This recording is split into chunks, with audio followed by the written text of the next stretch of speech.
سلام داش. سلام. ببین ماشین که تو دیوارای کردی اومد. اینو ببینی؟ ها؟ اویه. برارم خوش آمدی این ماشین. برار تو گفتی لا کاغذیه که. خب کاغذش مچاله بوده برا. داداش تو که گفتی یک کف دستی تمامش رنگه. یک کف دست داداش. این الان نگاه یک کف دست ما. خب الان چقدر رنگه؟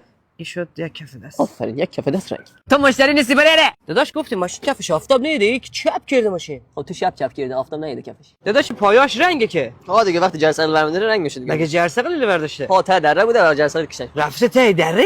ها دیگه وقتی کامیون میزنه چپ میشه تو دره. مگه به این کامیون زده؟ ها چپ کردم نتونستم کنترل کنم کامیون شوت که تو دره. چپ کرده این ماشین.